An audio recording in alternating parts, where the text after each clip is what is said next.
Oh, hey there. I didn't see you come in. CannonMan from Rage Quitter.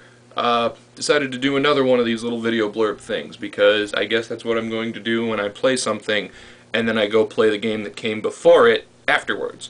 So, a couple months back I did a review for Atelier... Stupid French words. It sucks. Atelier Rorona. And my review was a little bit less than positive. It was basically a fairly generic item creation RPG where, I mean, you've read the review, and if you haven't, go read it. But basically, it's a game that didn't really have a strong plot. It was basically the core aspects of JRPG games, and nothing about it was too revolutionary, so I gave it a fairly lukewarm review. The problem is, and I didn't really write a follow-up on this, and I probably should have, is that it had this trait to make it kind of infectious. And I found myself, after I had gotten a shitty bad ending, and and then playing it through a little further, that I wanted to see what happened. So I ended up getting the game used for, I don't remember how much, and Jesus Christ, I must have played the game like 5 or 6 times through, start to finish, because you get to carry over your gear and such, which makes the subsequent playthroughs easier. And I couldn't fucking stop. It was ridiculous. It's just like, it's not that great of a game as far as I'm concerned still, but if I could play it that many times through, it must mean something. So, anyways, to get to the point of that, is, at the same store, and they had, actually, stop saying, Chris, you fucking suck at this. Okay. Take 2. Not really, because I'm not going to fuck with the camera again.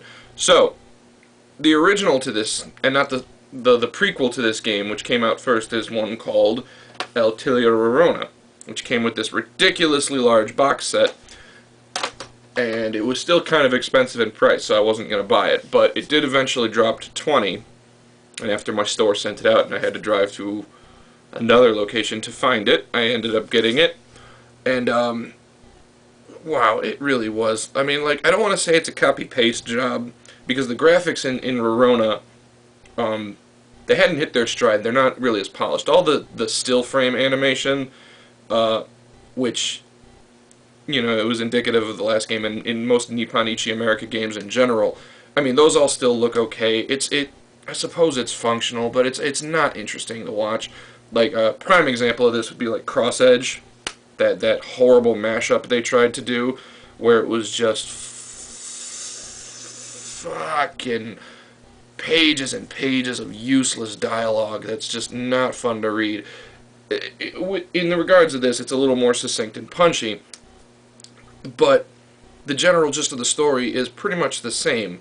You have a workshop, you're trying to be an alchemist, and you're trying to save the business by doing, you know, that's essentially it. They want to close it down, and you need to do alchemy to save it. And it's literally, that's the whole gist of the game. You spend 3 years of in-game time creating items or fighting monsters or doing missions for friends or town people. It gives a little bit of interesting backstory, since a lot of the characters in Rorona appear in Totally. The graphics were not as good this time as through. I mean, this was one of Nippon Ichi's first forays into using 3D animation instead of just sprites and such, and it shows, because everything kind of has this little squishy, chibi look to it, and they all look like little kids. It wasn't great. It was a little excessively cartoony, especially when it would go to, like, each of these little kid characters, and then it would go to the cutscenes, and then they look all adultish, and it didn't feel like it fit. Voice acting was, you know, about what you would expect out of a game like this. Some characters are particularly annoying, some are not too bad. For the most part, there's not a whole lot of conversation in the game. It's really, I don't understand what it is about these games that I can't stop playing. I mean, it really is nothing but meticulous grind. To give an example, the game starts, and you're given your first assignment from the castle or whatever. And your job is, you go out into the field, You walk through a series of maps, stopping at little checkpoints and picking up supplies that you can use for alchemy, fighting the monsters in there, and then returning to the town and then taking the items you found and using them to create something else.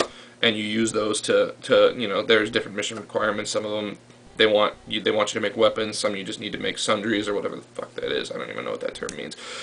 But basically, that's all you do, and you have time limits between the group of them. You can also do similar missions for townspeople or for a centralized service, which affects the whole town's opinion of you. And basically, you just continue to race against the clock to make the best you can in the time you have. And that's really it. There's essentially no bosses in the game. I mean, yeah, there's the occasional tough monster or difficult area, but for my first playthrough, and believe me, I fucking played this game through almost start to finish in the course of a day. What was I talking about? God damn it. You suck at this, Chris. Okay. No boss fights, yeah. You essentially, from what I gather, there's not a really huge, push on the story as far as you just need to make stuff. There's no warring conflict in the kingdom. There's no really bad characterization issues where someone's out to fight somebody else or whatnot. You just kind of plod along for 3 years of game time. So you'd be well within your rights to not keep playing because it doesn't really have a huge driving factor. But as I alluded to, I literally played this game almost from start to finish in the course of a day. Only taking a break to eat dinner and to reset the PlayStation when it had froze at one point. Anyways, that being said, it's got that same kind of, I don't know what it is. I think it's just, you know, you want to, I really don't have an answer. By all standards, both of these Atelier games are not that great. And I mean, they weren't great on the PS2 either. I played Atelier Isis, and it was a fairly generic RPG to start. I mean, yeah, the voice acting was somewhat a cut above normal, and, you know, it at least had more of a story behind it, and more open world travel instead of just checkpoints like most games have these days. But I didn't want to pick up the other ones because I just felt like more of the same. But these Atelier games, I can't, or these PS3 generation ones, I just can't seem to stop. So they have another one coming out this month for Atelier Rorona, as if that wasn't more complicated enough to say. So I'll probably be picking that one up in a few weeks, and I might have a review for that. But as far as these go, like I said, if you just need a quick JRPG to get out of your system, you could do worse than these.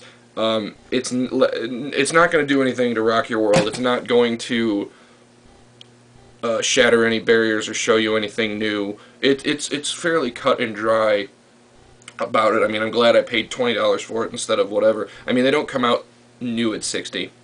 But in any case, I enjoyed them. And you know, I don't know what it is with JRPGs and why they have this sudden falling out with the video game world. I mean, yeah, maybe they're not as deep as Western RPGs, or they don't have as much. They kind of follow the similar stories and plot lines. But like with games of Tales of Graces, or any of the Tales games, or really these Atelier games, any of the Disgaea stuff, you know, it's just like, I love JRPGs. I don't know, they've just always felt like they were, I'm just rambling at this point now. See, this is what happens when you don't write a script, or at least you don't even put bullet points up on the goddamn window, so I can know where to continue and start. But, in any case, the game was average. Not gonna, like I said, not going to be anything amazing, but I enjoyed it, so if you happen to see it used, give it a chance, especially, you know, if you see it at GameStop, because they're selling it for $20. They have it new, just buy it new and then sell it on eBay. That still goes for like $40 or $60. So if I didn't play it, I might have done that. I mean, I'll do that anyway if I get the other one. In any case, a couple of new reviews on the horizon. Someone had mentioned to me the possibility of doing a podcast, which is something I'd like to do, but I don't know if I would be able to hold conversation by myself for that long. I've also been doing some articles for #nerd.com, so be sure to check those out as well. I'm gonna do something else now. Later.